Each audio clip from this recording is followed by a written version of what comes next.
The Other Gods, 1921, by H.P. Lovecraft, narrated by Sam Kusi. Atop the tallest of earth's peaks dwell the gods of earth, and suffer no man to tell that he hath looked upon them. Lesser peaks they once inhabited, but ever the men from the plains would scale the slopes of rock and snow, driving the gods to higher and higher mountains, till now only the last remains.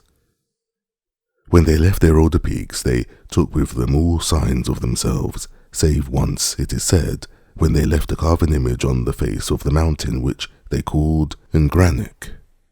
But now they have betaken themselves to unknown Kadeth, in the cold waste where no man treads, and are grown stern, having no higher peak wheretofore to flee at the coming of men.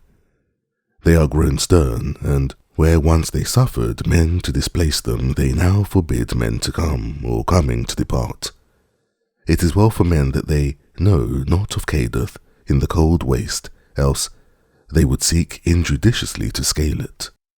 Sometimes when earth's gods are homesick, they visit in the still night the peaks where once they dwelt, and weep softly as they try to play in the olden way on remembered slopes.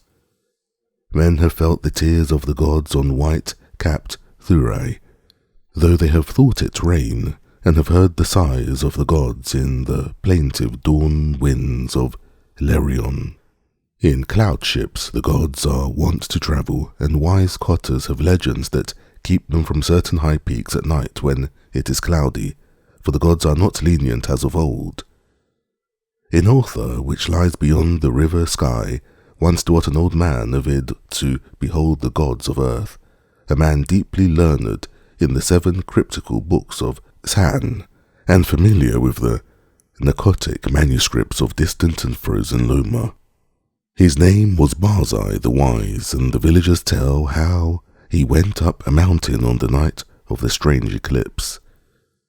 Barzai knew so much of the gods that he could tell of their comings and goings, and guessed so many of their secrets that he was deemed half a god himself.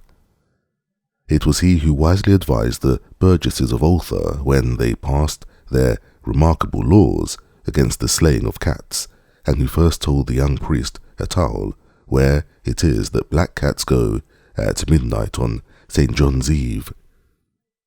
Barzai was learned in the lore of earth's gods, and had gained a desire to look upon their faces. He believed that his great secret knowledge of gods could shield him from their wrath, so resolved to go up to the summit of high and rocky Hatheg-Kla on a night when he knew the gods would be there. Hatheg-Kla is far in the stony desert beyond Hatheg, for which it is named, and rises like a rock statue in a silent temple. Around its peak the mists play always mournfully, for mists are the memories of the gods, and the gods loved Hatheg-Kla when they dwelt upon it in the old days. Often the gods of earth visit Hatheg-Kla in their ships of cloud, casting pale vapours over the slopes as they dance reminiscently on the summit under a clear moon. The villagers of Hatheg say it is ill to climb Hatheg-Kla at any time, and deadly to climb it by night, when pale vapours hide the summit and the moon. But Barzai heeded them not when he came from neighbouring Uther with the young priest Atal, who was his disciple. Atal was only the son of an innkeeper, and was sometimes afraid, but Barzai's father had been a landgrave who dwelt in an ancient castle, so he had no common superstition in his blood, and only laughed at the fearful cotters. Barzai and Atal went out of Hatheg into the stony desert despite the prayers of peasants, and talked of earth's gods by their campfires at night. Many days they travelled, and from afar saw lofty Hatheg-Kla with his aureole of mournful mist. On the 13th day they reached the mountain's lonely base, and Atal spoke of his fears. But Barzai was old and learned, and had no fears, so led the way boldly up the slope that no man had scaled since the time of Sansu, who is written of with fright in the mouldy, narcotic manuscripts. The way was rocky, and made perilous by chasms, cliffs, and falling stones. Later it grew cold and snowy, and Barzai and Atal often slipped and fell as they hewed and plodded upward with staves and axes. Finally the air grew thin, and the sky changed colour, and the climbers found it hard to breathe, but still they toiled up and up, marvelling at the strangeness of the scene and thrilling at the thought of what would happen on the summit when the moon was out and the pale vapours spread around. For 3 days they climbed higher, higher and higher toward the roof of the world. Then they camped to wait for the clouding of the moon. For 4 nights no clouds came, and the moon shone down cold through the thin mournful mists around the silent pinnacle. Then on the 5th night, which was the night of the full moon, Barzai saw some dense clouds far to the north, and stayed up with Atal to watch them draw near. Thick and majestic they sailed, slowly and deliberately onward, ranging themselves round the peak high above the watchers, and hiding the moon and the summit from view. For a long hour the watchers gazed, whilst the vapours swirled and the screen of clouds grew thicker and more restless. Barzai was wise in the lore of Earth's gods, and listened hard for certain sounds, but Atal felt the chill of the vapours and the awe of the night, and feared much. And when Barzai began to climb higher and beckon eagerly, it was long before Atal would follow. So thick were the vapours that the way was hard, and though Atal followed on at last, he would scarce see the grey shape of Barzai on the dim slope above in the clouded moonlight. Barzai forged very far ahead, and seemed, despite his age, to climb more easily than Atal, fearing not the steepness that began to grow too great for any save a strong and dauntless man, nor pausing at wide, black chasms that Atal scarce could leap. And so they went up wildly over rocks and gulfs, slipping and stumbling, and sometimes awed at the vastness and horrible silence of bleak ice, pinnacles, and mute granite steeps. Very suddenly Barzai went out of Atal's sight, scaling a hideous cliff that seemed to bulge outward and block the path of any climber not inspired on Earth's gods. Atal was far below, and planning what he should do when he reached the place, when, curiously, he noticed that the light had grown strong, as if the cloudless peak and moonlit meeting place of the gods were very near. And as he scrambled on toward the bulging cliff and litten sky, he felt fears more shocking than any he had known before. Then through the high mists he heard the voice of unseen Barzai, shouting wildly in delight. "I have heard the gods. I have heard Earth's gods singing in revelry on Hatheg-Kla. The voices of Earth's gods are known to Barzai the prophet. The mists are thin and the moon is bright, and I shall see the gods dancing wildly on Hatheg-Kla that they loved in youth. The wisdom of Barzai hath made him greater than Earth's gods, and against his will their spells and barriers are as naught. Barzai will behold the gods, the proud gods, the secret gods, the gods of Earth who spurn the sight of men."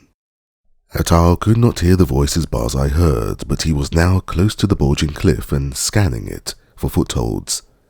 Then he heard Barzai's voice grow shriller and louder. The mists are very thin, and the moon casts shadows on the slope.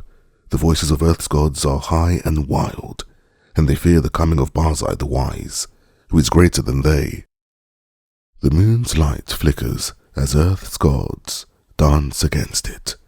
I shall see the dancing forms of the gods that leap and howl in the moonlight.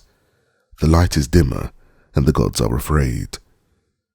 Whilst Barzai was shouting these things, Atal felt a spectral change in the air, as if the laws of Earth were bowing to greater laws. For though the way was steeper than ever, the upward path was now grown fearsomely easy, and the bulging cliff proved scarce an obstacle when he reached it and slid perilously up its convex face. The light of the moon had strangely failed, and as Atal plunged upward through the mists, he heard Barzai the Wise shrieking in the shadows. "The moon is dark, and the gods dance in the night. there is terror in the sky, for upon the moon hath sunk an eclipse, foretold in no books of men or of earth's gods. There is unknown magic on Hatheg-Kla, for the screams of the frightened gods have turned to laughter, and the slopes of ice shoot up endlessly into the black heavens whither I am plunging. Hey, at last, in the dim light, I behold the gods of earth.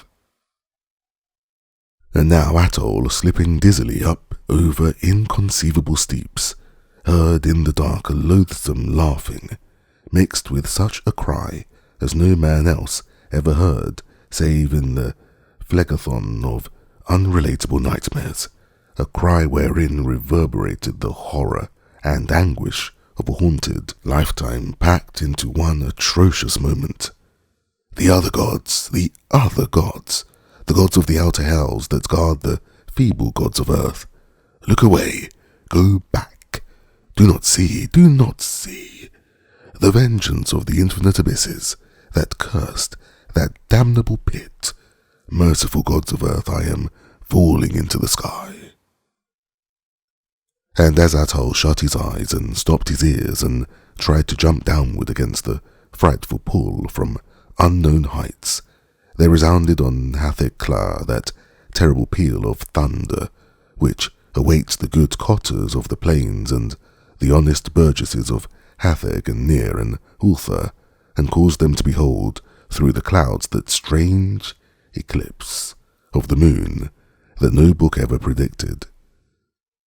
And when the moon came out at last, Atal was safe on the lower snows of the mountain, without sight of earth's gods, or of the other gods. Now it is told in the mouldy, narcotic manuscripts that Sansu found naught but wordless ice and rock when he climbed Hatheg-Kla in the youth of the world. Yet when the men of Ulthar and Nir and Hatheg crushed their fears and scaled that haunted steep by day in search of Barzai the Wise, they found graven in the naked stone of the summit a curious encyclopean symbol 50 cubits wide, as if the rock had been riven by some titanic chisel. And the symbol was like to one that learned men have discerned in those frightful parts of the narcotic manuscripts which are too ancient to be read. This they found. Barzai the Wise they never found, nor could the holy priest Atal ever be persuaded to pray for his soul's repose. Moreover, to this day, the people of Ulthar and Nir and Hatheg fear eclipses and pray by night when pale vapours hide the mountain top and the moon. And above the mists of Hatheg-Kla, earth's gods sometimes dance reminiscently, for they know they are safe, and love to come from unknown Kadath in ships of cloud and play in the olden way, as they did when earth was new and men not given to the climbing of inaccessible places.